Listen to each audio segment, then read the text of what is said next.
यदा यदा हि धर्मस्य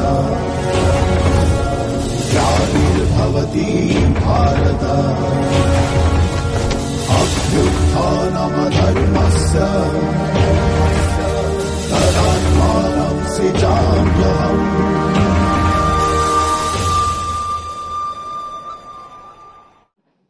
మార్క్స్ మొదలు మెకాలే నలుగురు ప్రపంచ దేశాల నుంచి దేశం మొత్తం తిరిగి వాళ్ళ దేశానికి ఒక ఉత్తరం రాస్తుంది.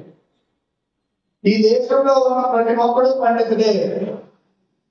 ఈ దేశంలో ఉన్న అందరికీ అద్భుతమైనటువంటి తెలివితేటలు ఉన్నది, పాండిత్యం ఉంది, చదువు ఉంది, సంస్కారం అన్నీ ఉన్నాయి. లోకాలు అందరూ నాగరికులే, అందరికీ అన్ని ఉన్నవి.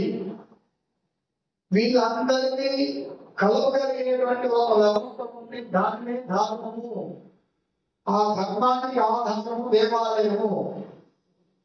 ఈ దేవాలయాలను కానీ మనం ధ్వంసం చేసి వ్యవస్థని తప్పుదో పట్టించినట్లయితే ఆ ధర్మంలో ఉన్నటువంటి వాళ్ళందరినీ మన వైపు మళ్లించుకోవడానికి అవకాశం అంతే తప్ప వాళ్ళ యొక్క చరిత్ర ఎవరైతే ఉందో వాళ్ళ రాతలు ఉంటాయి. వాళ్ళ గురించి వాళ్ళకి తెలియకుండా మన గురించి మనకు తెలిస్తేనే వీళ్ళు మన వైపు వస్తారని చెప్పి ఒక క్రాంతిగా ప్రారంభం చేసి మనం చదువుకునేటువంటి పుస్తకాల్లో ఛత్రపతి శివాజీ మహారాజు గురించి ఉండదు, రాణా ప్రతాప్ గురించి ఉండదు, రాముడు గురించి ఉండదు, కృష్ణుడి గురించి ఉండదు, భగవద్గీత, రామాయణ, ఇతిహాస గ్రంథాలు వేటి గురించి ఉండదు.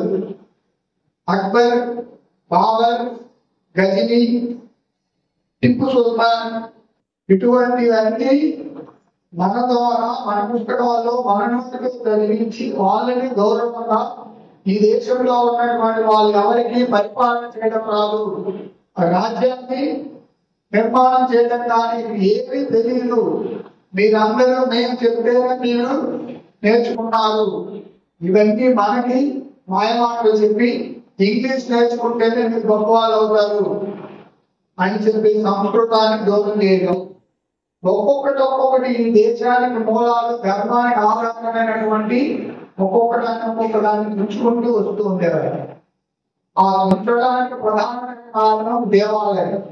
ఒకప్పుడు మన దేవాలయంలో 8 రకాల శాలలు ఉండేవి. వైద్యశాల, యాగశాల, భోజనశాల, విద్యా ఆలయం ఉండేది.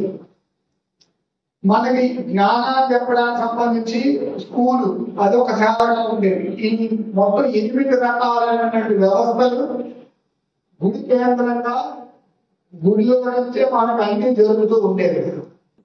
ఆ కాలంలో జీవిస్తున్నటువంటి సమాజంలో ఉన్నటువంటి ప్రజలందరూ తను సంపాదించుకున్నటువంటి సంపదనలో అన్నింటిలో వచ్చేటువంటి ఆదాయంలో 11% దేవాలయానికి ఇచ్చేవారు.